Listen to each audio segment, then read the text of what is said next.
Good morning or good afternoon, depending on where you're dialing in from.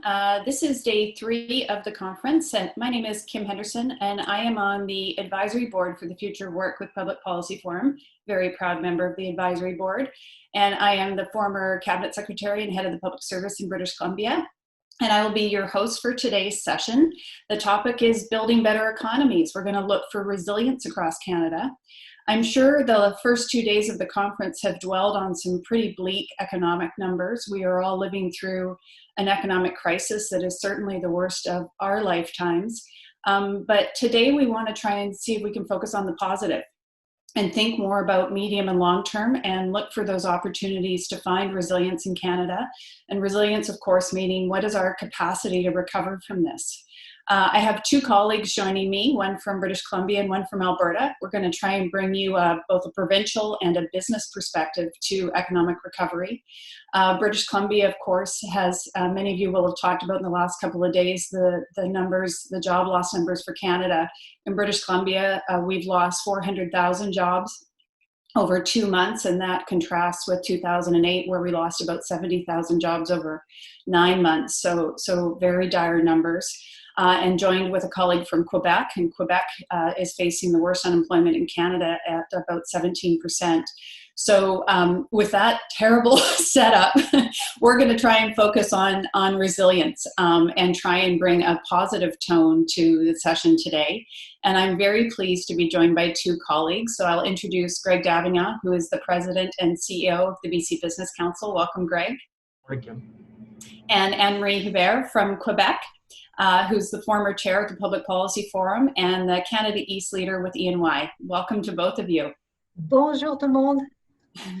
And through the wonders of technology, we have connected Canada's coasts within a minute here, and so pleased to have both of you with us and save the plane fare, the emissions, and the productivity loss of traveling to Toronto.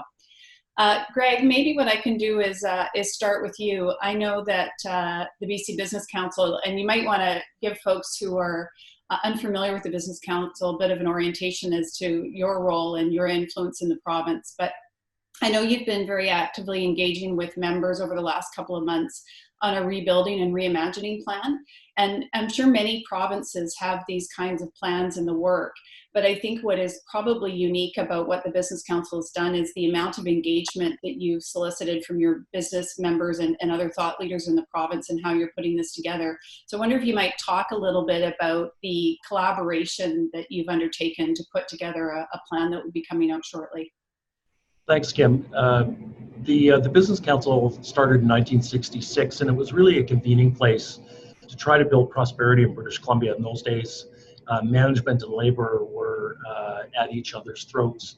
And it was, in those days, the 20 largest firms and the founders or the presidents of those firms that wanted to take a leadership role in building collaboration.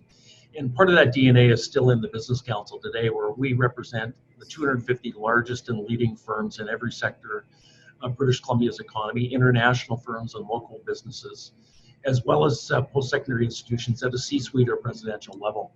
And we're a public policy group with a verb. What we do is we convene, we do extensive research around how we actually build out the economy of British Columbia and Canada, and do that in a thoughtful way that's inclusive to, as our slogan is, where leaders meet to unlock BC's full potential. Certainly there's an EBITDA piece to that, but we really believe that holistically we're better if we're a diverse, prosperous, productive society. And so we've been spending, Kim, in that context, the last several months thinking about where does the world go when we have a vaccine and we've got the opportunity to resume life in whatever that new normal is going to be. And governments have been doing a great job on what I would call the early stage crisis phase of the pandemic in terms of looking after public health and the public healthcare system. And as we've emerged, and BC's now been reopened or restarted in large measure, although we never really shut the economy down for a couple of weeks. And so there's some quick start opportunities, but we rather wanted to focus through collaboration and input from our membership at the C-suite level, what does the medium and long term look like? Rousseau once said that humanity abhors a vacuum, so we'd rather be wrong about the future than just leave it blank. So we didn't take his advice, and so in that context, painting the canvas of where the world would go, we've really done a lot of in-depth analysis. And what we found is that we're going to have to dig out of probably an 8% decline in GDP in British Columbia this year. We'll expect a bit of a rebound of maybe 5% in 2021, but that's from a very low base. And as you indicated earlier, we were leading the nation in terms of our labor force participation and unemployment rates, and we've lost about 400,000 jobs in a 2-month period of time compared to the 08-09 recession, where we lost about 70,000 over a 9-month period of time. And the individuals most impacted in that number were consumer-facing businesses, but the individuals are young people and women. Women disproportionately were impacted in terms of their entrepreneurship and their businesses, but we're now seeing almost 30% unemployment for young people under the age of 25. And it's creating huge anxiety for a cohort of individuals that already had immense anxiety around climate, career progression, digitization in the world. So that group of, we've had 85 CEOs and presidents working together on a plan to really get what we call the Clydesdales of the economy moving, those things that contribute large volumes of GDP growth in the marketplace. In British Columbia, that's natural resources and energy that also happen to be among the lowest GHG intensity products in the world. So as the world restarts and we're thinking about climate, you'd be better off buying more BC inputs. And the second part of that is, how do we bet on some racehorses? Where do we double down on the things that we're good at? In life sciences and healthcare, given the changing nature of supply chains. In advanced manufacturing, where we do work not just in aerospace, but also the opportunity to take technology and AI and in quantum computing, blockchain, and IoT and apply those to climate, to our personal health, and the opportunity to service in the west coast of North America, our Cascadia corridor, which is 56 million people, and integrate across the country more effectively with the 38 million people in Canada. So we're looking at key strategies that will move those Clydesdales to pull us out and employ people, and the resources that are going to enable us to compete and be more productive in the world that's coming. Are there specific messages that you're hearing from business leaders that you think policymakers need to hear? I know you're going to have a report coming out in the next short while here, but particular messages from the CEOs that you think will resonate to policymakers in the rest of the country? Well, I think we've got a real challenge time where populism is driving public policy, and it's difficult to do the right thing when the public wants something else. And I think what we've found during this crisis, Anne-Marie and I were just talking about that, I've seen an unprecedented level of collaboration with common purpose at speed to get a common outcome, which is completely contrary to our regulatory structures and the way that we've operated over the last 15 years. We've become excellent at process and lost our way on outcome. And if we can bottle that up and retain it and do it at speed, we were involved in setting up a digital supply hub for PPE for our healthcare systems. And between issue, concept, design, and implementation took us 10 days. That would have taken probably 4 years of procurement, thinking, debate, and wasting time. And we've now moved almost 5.5 million pieces of PPE since that was set up. So I think the ability for us to look at smart regulation that doesn't cut corners but cuts time and cost, we need to become a top-tier destination for investment. We've lost our way. It's too hard to do business in Canada. Part of that's regulation. Part of it is a misaligned tax system. We largely have the same tax system in Canada, in British Columbia, that existed when the Queen was a princess. And we have a significantly different economy today, particularly in the digital side of things. So how do we actually think about incentivizing the adoption of technology? SMEs were most exposed during this crisis because they were analog, not digital. And that makes up a huge portion of our economic engine, but also of our employment engine as well.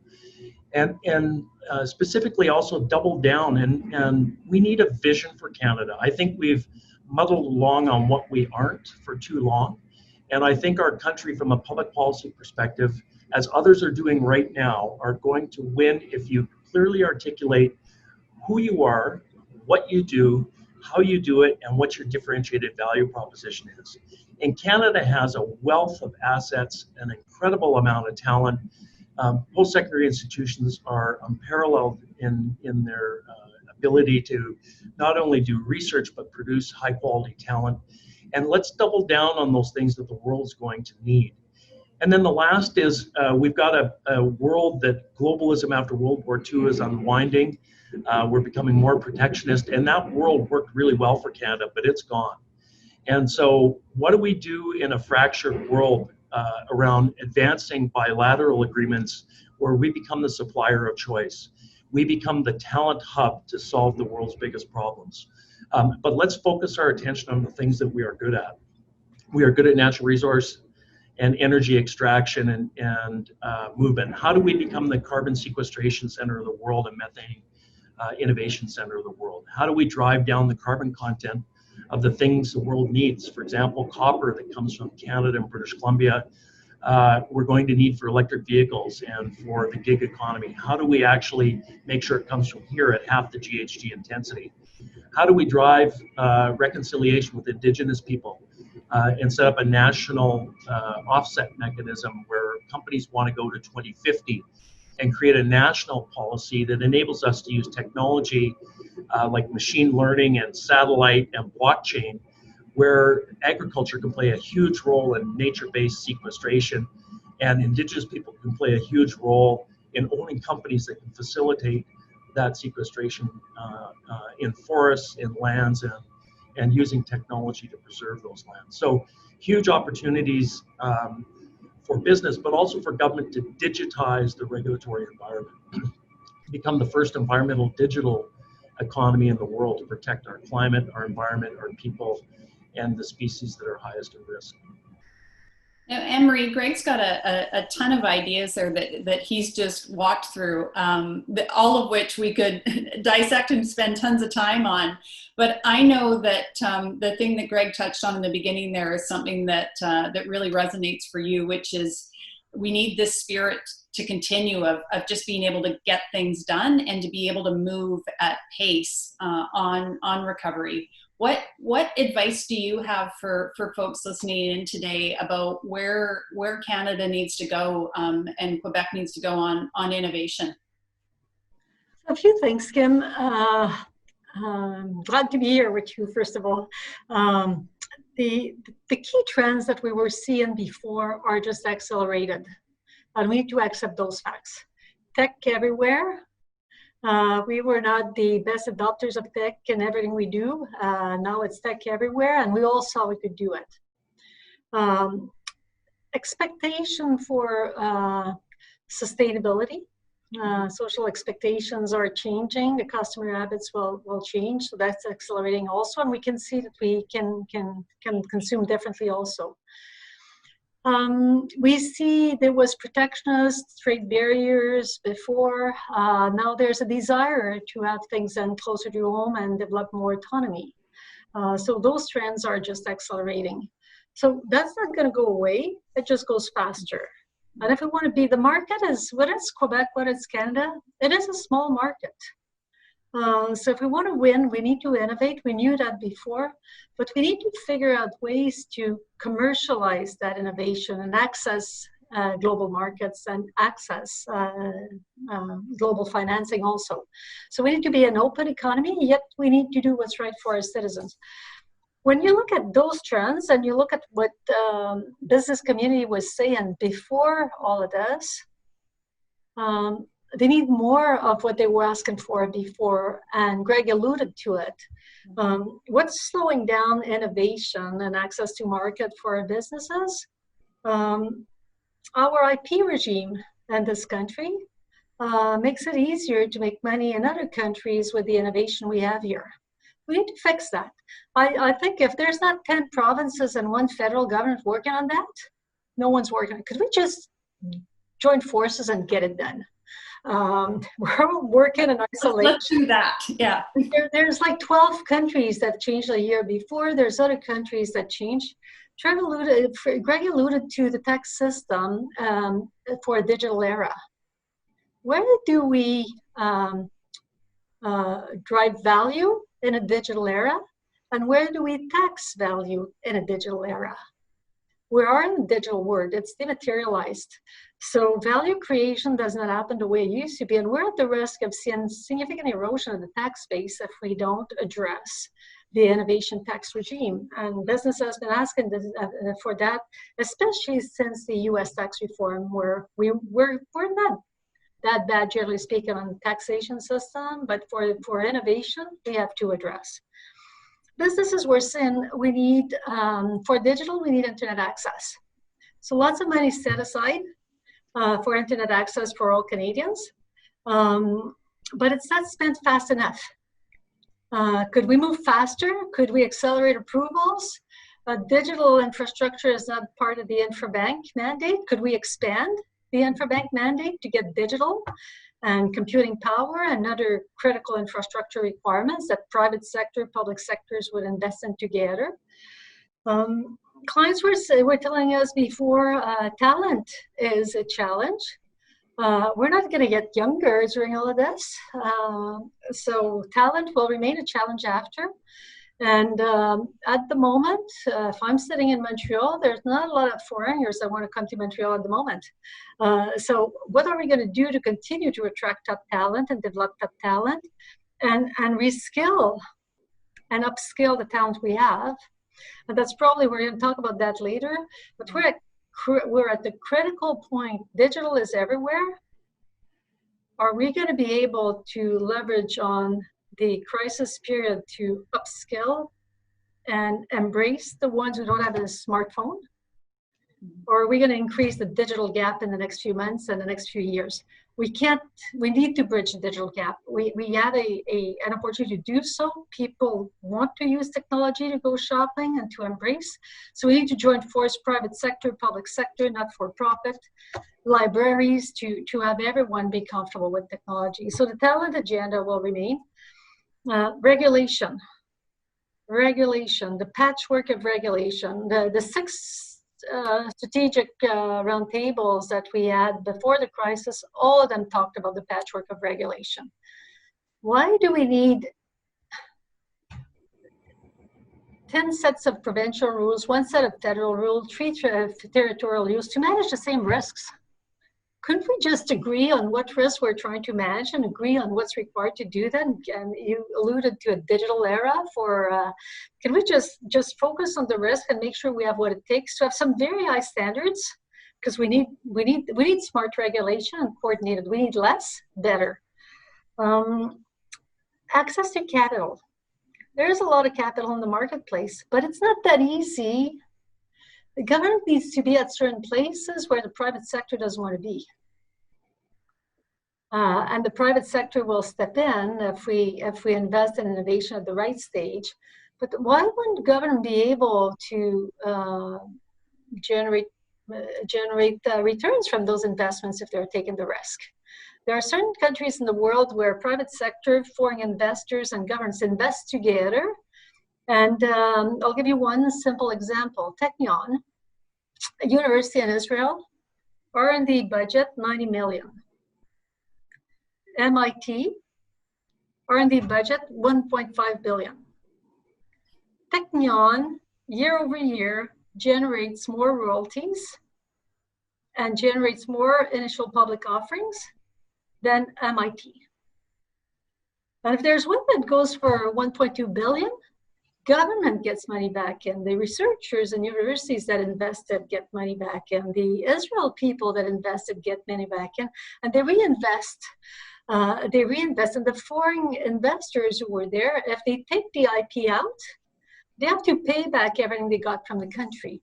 So we need to reinvent the innovation ecosystems And we need to do this together. So it's not federal and Quebec, it's all the provinces and the federal government that need to do the one thing where we're not that strong in Canada. We're strong in all those aspects. We have adjustments to make, we can fix certain things, but it's hard to coordinate. Countries that succeed and make money with innovation, you look at China, there's one person deciding, everyone executes. There are countries where it's a small country, it's harder, that are very nimble and they have crises to manage all the time, safety or economic challenges, or smaller countries, it's a lot easier to innovate. When you look at the startup nations, the ones who succeed at driving economic returns and benefits for their communities, it's typically smaller countries or authoritarian.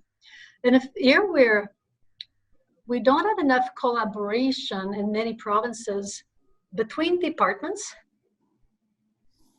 whether it's provincial or federal.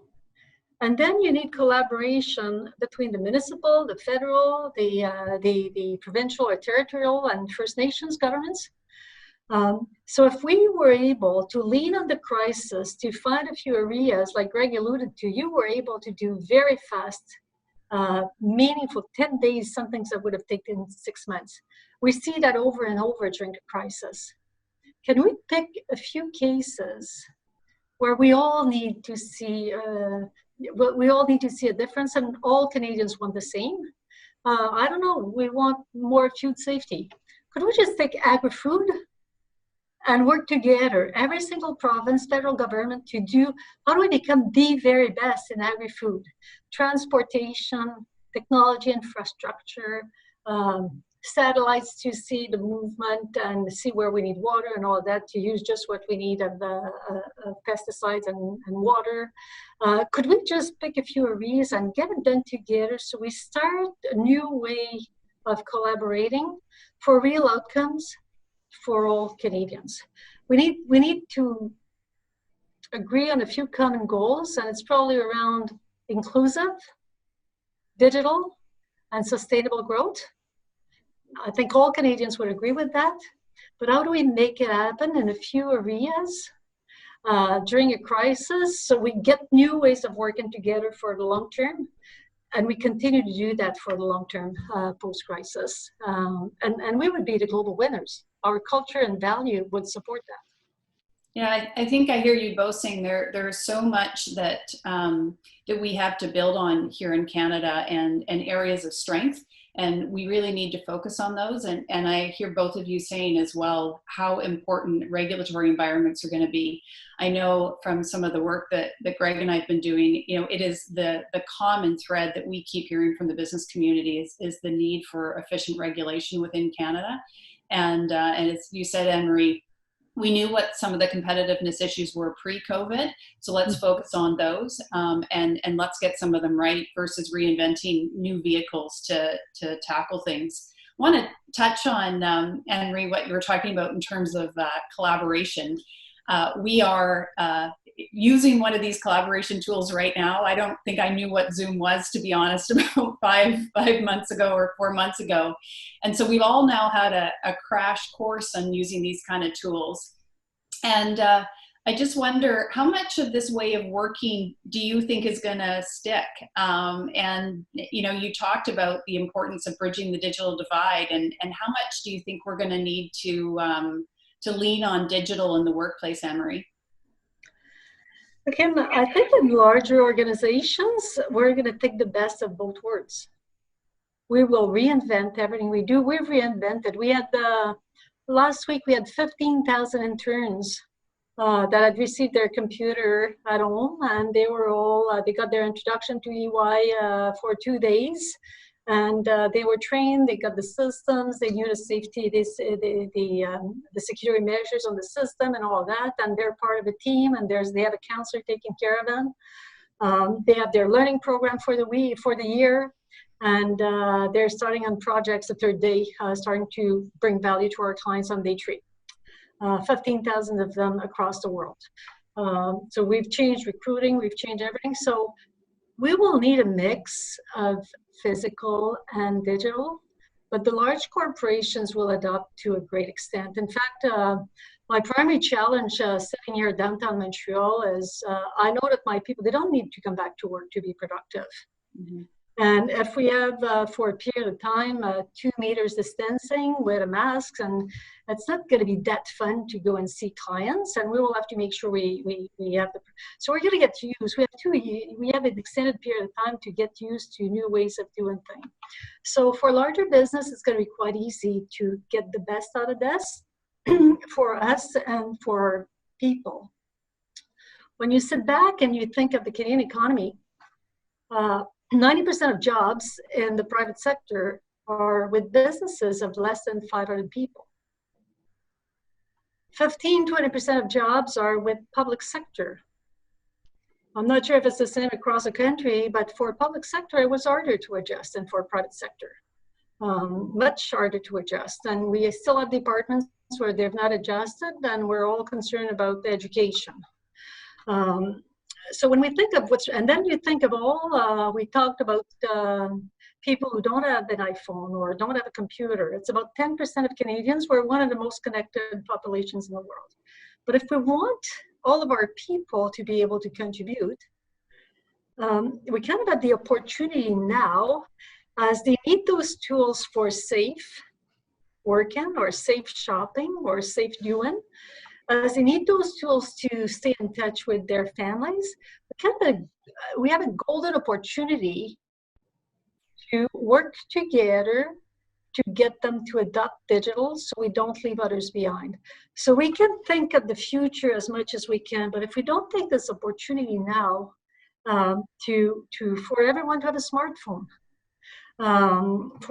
to convince, like my mom has her tablet, smartphone, and all of that. So her life is going to be the best of both worlds forever. So I think from a business perspective, we see our people enjoying working from home, the better work-life balance, less carbon footprint.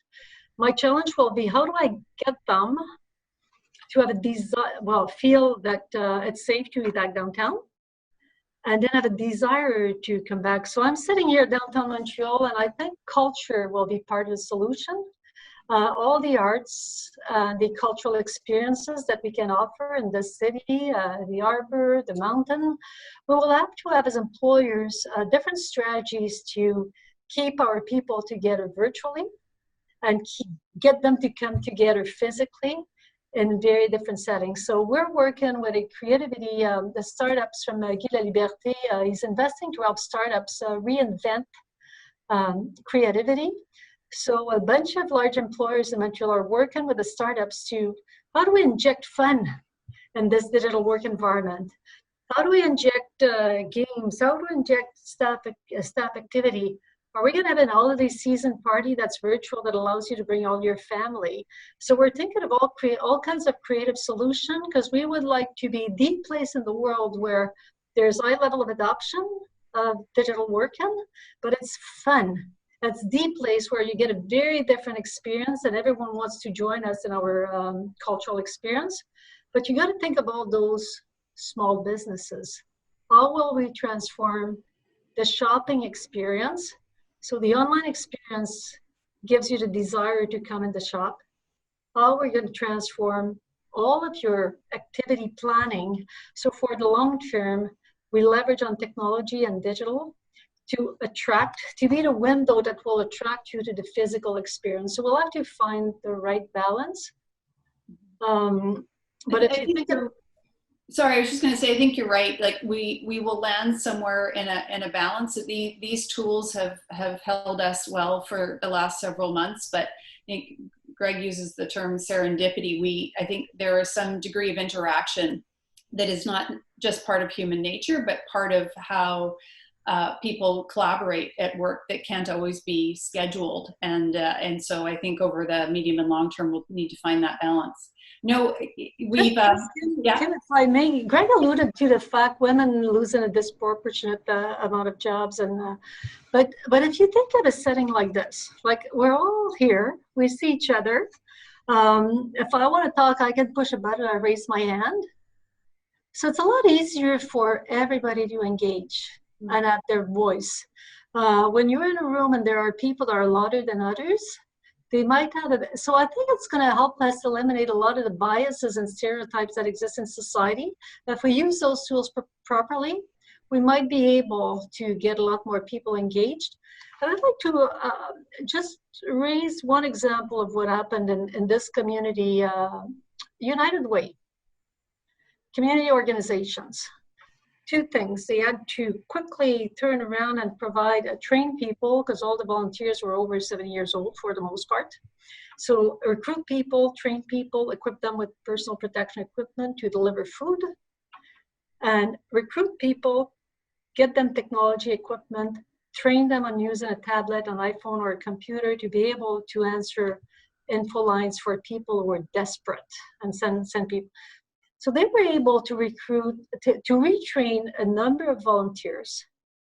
They were able to work with the organizations that recycle, give it a second life to computers, iPhones, and all that. They were able, in a space of like 2 weeks, to equip thousands of volunteers with proper equipment, proper training, proper internet access, to provide services to the people who needed services. So if United Way was able to do that for community organizations, are we going to be able to do that, large employers, governments, and organizations who support small employers, to make sure we bring them along and we help them adapt too? So we'll need to make investments together for all the small businesses in this country. Yeah, it's a great example of how, you know, these crises have really produced, you know, incredible ingenuity from folks and an ability to move quite quickly. It's remarkable, but we're almost out of time already. There's so much stuff that we could pursue. I did, just because it's a topic near and dear to my heart, want to just go to Greg quickly here. You know, the biggest issue we thought facing Canada pre-COVID was, you know, how Canada could demonstrate some leadership on balancing natural resource development and climate. And I know, Greg, you guys wrote one of your most popular blog posts ever a couple of weeks ago that was talking about, as you mentioned, these Clydesdales of the BC and the Canadian economy, and how we really need to invest in those. I wonder, Greg, what message you've got, just as we wrap up here, about how Canada gets back to that conversation. I know there will be lots of pressure and you know, everybody trying to seize the opportunity of the crisis to advance some important topics. And you know, just wanted you to have that opportunity to comment on how Canada can best demonstrate that leadership of finding that balance over the long term, as we will have this incredible pressure on the greening of the economy. Well, thanks for that, Kim. And I think, you know, to pull on some threads that Anne-Marie laid out, I think we need to step back, and we've been talking about collaboration, and I believe that collaboration and competition is actually going to be the new currency around how things get done to solve problems. We've been good at coming up with ideas, but there isn't it's been a supply side process as opposed to a demand side process. And we've been able to move with purpose to get outcomes when we see a problem, that we can work together with others where they've got something or we've got something, and we can get something better together. And so I think the debate we've been having in Canada around climate has missed the mark. I think there's an opportunity to step back and say, what is it we are actually trying to do? We are trying, as a small open trading economy with a very small population, but a large bounty of what the world needs to grow and to be prosperous, to reduce global climate change, and in turn, reduce our own emissions going forward. And if we're collectively successful as a global society, the climate is going to benefit, but we're going to have a low carbon economy that follows after that. And I think there's an and it's the opportunity, as I talked about earlier with the Clydesdales. We did a big piece, and people would be shocked in Canada. The biggest contribution to GDP and the biggest gains on labor productivity are around energy, natural resources, transportation, and we're quite good at it. We beat ourselves up a lot. But if you step back to my first question is, what is it we're trying to accomplish? As Kim knows, we've been doing work in BC where 75% of our merchandise exports come from natural resources, energy, and then the supply chain for Canada's ports through British Columbia. And that includes agri-food and all kinds of goods that move in and out. What if we became the low carbon supplier of choice? Our analysis is that the things we sell to the world, wood products, natural gas, and others, are half the GHG intensity of competing jurisdictions. So China has now started to open up, and not surprisingly, their energy consumption through the IEA has gone up dramatically. Let's sign a bilateral with China that we become the low carbon supplier of choice for copper to their EV vehicles that are going to ultimately replace combustion engines, to LNG, which is far and away the lowest content in the world. Amarino's Rio Tinto Alcan in Quebec and in British Columbia, the facility in BC is 20% of the GHG intensity of aluminum production in competing jurisdictions around the world. We have an ability to make an outsized impact to reduce global climate change, but in doing so, do it smart in Canada. Some of the regulation innovation we talked about. Let's create the Global Center for Sequestration and Methane Capture. Let's look at blockchain as an ability to look at nature-based solutions where our farmland and our northern territories actually sequester carbon in significant volumes, but we verify that using blockchain so that when people go to buy offsets, they're buying from Canada and there's a financial opportunity for our banking and finance systems. There's a huge opportunity in our transportation networks. If we moved in BC to LNG bunkering from bunker fuels, the ships that call on British Columbia that service Canada and North America, I've seen some studies that would reduce 70 tons of carbon from BC's environment on that shipping.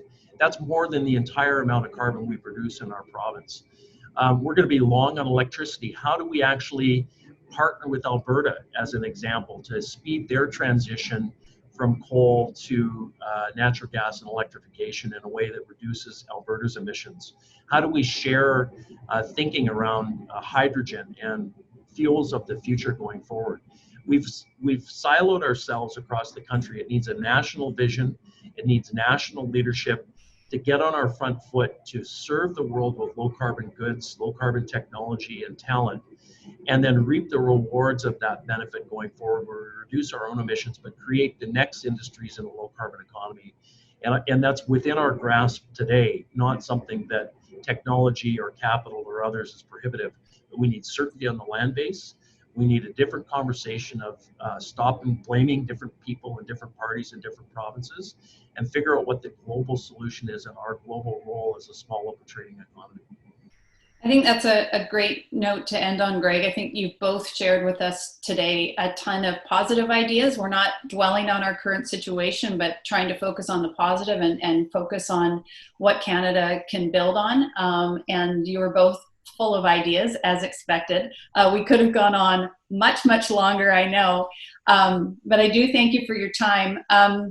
I would say that I think the advice for policymakers is to seize on some of these ideas. And you know, while the forecasts right now are quite dire, let's not let these forecasts become a self-fulfilling prophecy. Let's really think about where Canada can be successful, where Canada can be resilient, and think about Canadian innovation. And maybe just end with one note, just because I loved the phrase so much. I was watching something last night, and it was a professor of philosophy from Harvard, and he said, "Don't be lukewarm." You know, be creative, be passionate. There is lots for Canada to look forward to and really shine in the next couple of years, and don't be lukewarm. Thanks to both of you.